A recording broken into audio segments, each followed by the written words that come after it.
Secret lovers, siapa sangka pisau dan golok lokal buatan Sukabumi ternyata mendunia loh. Ya, daerah Jawa Barat ini memang sudah lama dikenal sebagai sentra pengrajin pisau dan golok legendaris. Seperti apa ya skill para pembuatnya? Oh iya, bahaya, kabur.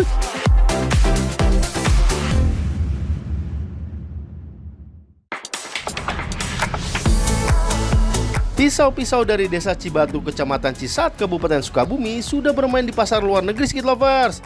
Keren ya, produk buatan Indonesia bisa menembus panggung dunia.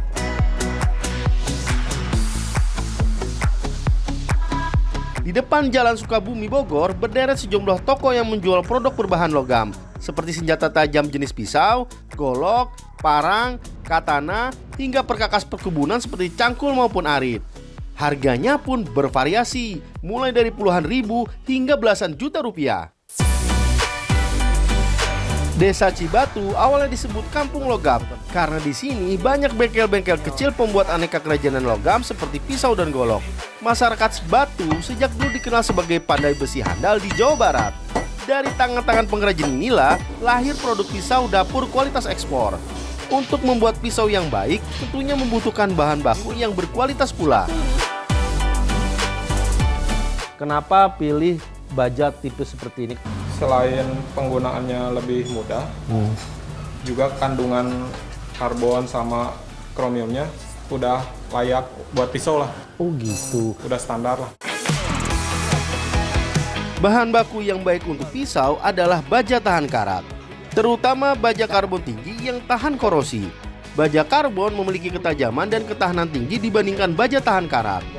Pisau berkualitas membutuhkan bahan baku yang punya daya tahan kuat dan tahan panas. Tapi sekarang banyak pisau terbuat dari bahan titanium yang lebih ringan meski kuat dan tahan karat. Namun bilahnya cenderung lebih lunak dan tidak setajam baja. Jadi pisau titanium sering dilapisi material lain agar lebih tajam, Skit Lovers. Kardus, karton ya. Jadi kalau untuk membuat pisau ini dalam satu bahan itu harus muat banyak polanya ya. Kenapa? Karena mahal. Bayangin aja, 1 kilo ini bisa 25.000, 30.000 ya kan? Coba kalau misalkan ada 10 kilo, boncos juga. Makanya dalam satu bahan plat ini, besi baja ini harus banyak biar nggak rugi-rugi amat gitu ya Kang ya. Dalam satu plat baja ini bisa muat sekitar 4-5 pisau kecil atau dikenal dengan karimbit. Tapi untuk pisau dapur hanya bisa sekitar 3 pisau saja. Jadi setelah mendapatkan pola, baja dipotong dengan alat khusus. Tidak menggunakan gerinda, tapi justru api yang ditambahkan angin. Biar si gasnya tuh stabil, tambahin angin. Tambahin angin. Nah, ya. Terus yang ini di atas? Yang tengah angin juga sama, tapi ini tekanannya lebih gede. Oh gitu. Buat potongnya. Oke, buat memotongnya. Oh gitu ya. Oh, jadi kalau dibuka dia makin gitu ya. Oke. Alat pemotong baja atau besi ini disebut cutting torch atau obor potong. Alat ini menggunakan api yang sangat panas. Nyala api inilah yang dapat melelehkan dan memotong logam secara presisi. Untuk memotong baja ada caranya. Pertama, pastikan tekanan oksigen dan anginnya sudah sesuai. Setelah besi yang dipanaskan berubah jadi merah, barulah baja siap dipotong. Api nggak boleh digerakkan terlalu cepat ya. Dan yang paling penting harus stabil memegangnya. Tidak boleh naik turun karena sekali bergerak bajanya jadi keras dan tidak terpotong sempurna. Ya, jadi kalau buat kita motong ini harus satu jalan. Dan pastiin kalau misalkan dia besinya udah merah dulu baru kita geser ya. Baru kita geser sampai dia benar-benar motong kayak gini nih. Nah, kalau misalkan kita nggak sejalan berarti gagal berarti ya? Gagal tuh. Setelah pisau sudah terbentuk, baru digerinda agar permukaan bilah pisau dan bagian ujungnya menjadi lebih halus. Oh iya, Kampung Cibatu terbilang unik, Skit Lovers, karena masing-masing rumah tidak membuat proses pembuatan pisau secara utuh, melainkan hanya sebagian prosesnya saja. Jadi satu bengkel fokus membuat pola dan memotong pisau, bengkel lain menghaluskan dan menempa pisau. Ada juga yang hanya membuat gagang dan sarung saja. Nah ini kita nunggu dulu yang mau ditempanya sampai panas ya. sampai dia panas siap ditempa nih. Kita nanti tempanya di sini, bukan alat kayu ya, ini besi nih. Kayak kita mau bikin palunya Thor ya kan. Krang ya, kita nanti coba lihat bisa nggak ya. Selanjutnya, bilah pisau dibakar dengan arang dan menggunakan blower. Arang yang digunakan adalah arang bambu karena arang bambu memiliki daya tahan panas yang baik dibandingkan arang kayu. Bahkan arang bambu mampu tahan di suhu paling tinggi yaitu 2000 derajat Celcius. Nah, waktunya memanaskan bilah pisau dengan suhu tinggi nih, sekitar 500 sampai 1000 derajat Celcius. Ketika bilah pisau dalam kondisi panas, langsung didinginkan secara cepat dengan air dan oli agar menjadi keras, tajam, dan daya tahannya lebih lama. Nah, ini cara untuk menempa pisau atau menempa golok. Nah, ini caranya nih. Dia sampai panas ditempa sama 2 orang. Saya belum bisa. Kenapa? Karena tempaannya itu harus pas. Ketukannya harus sama. Kalau nggak sama nanti goloknya yang tadinya harusnya lurus jadi mengkol. Jadi belok, jadi ngelengkung gitu ya. Nah, makanya harus orang profesional. Bukannya saya nggak mau ya.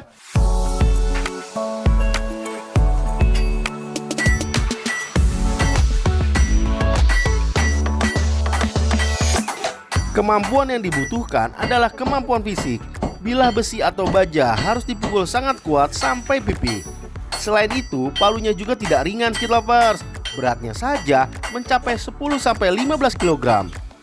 Gak heran, untuk mengangkatnya cukup sulit loh. Apalagi untuk menampa besinya ya.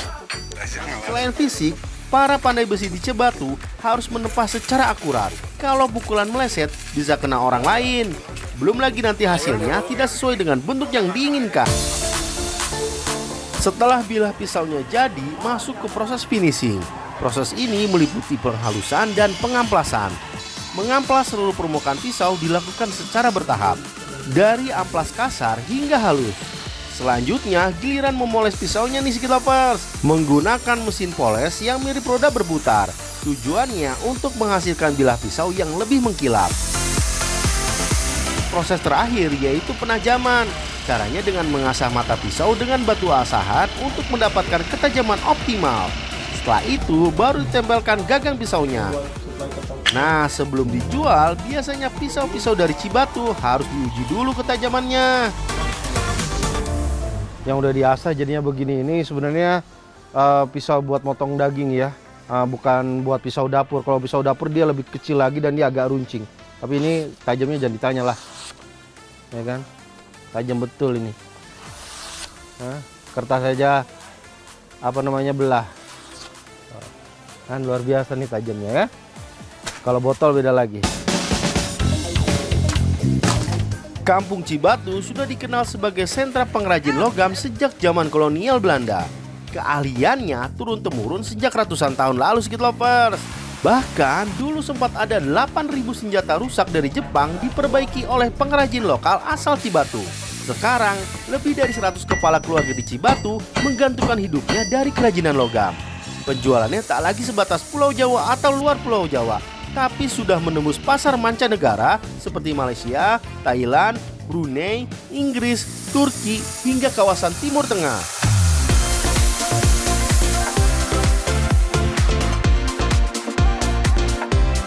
Skid lovers, kalau dulu pisau dibuat untuk menjaga diri atau berperang seperti pisau Damaskus dan juga pedang katana yang tersohor, kini pisau lebih banyak diperuntukkan dalam dunia kuliner.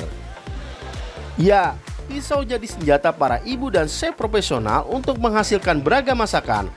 Tapi kalau digunakan terus-menerus, mata pisau bisa rusak dan makin tumbul. Apalagi restoran dan hotel-hotel kelas atas membutuhkan pisau yang selalu tajam dalam setiap harinya tuh. Untuk bisa mengasah pisau jadi tajam tentunya perlu konsentrasi, kesabaran tingkat tinggi, dan jam terbang dengan latihan terus-menerus. Karena mengasah pisau ada teknik tersendiri, gak bisa sembarangan ya skid lovers. Mengasah pisau pada umumnya menggunakan batu asahan. Nah, batu asahan ternyata ada tingkatan atau disebut grit. Semakin tinggi grit dari batu asahan, pisau yang diasah bakal makin tajam.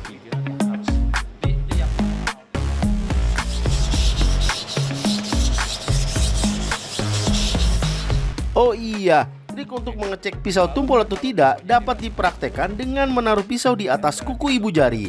Kalau pisau tersebut licin saat ditaruh di kuku, maka pisau tersebut tumpul. Tapi kalau pisau terasa kesat dan tersangkut di kuku, maka pisau bisa dibilang tajam.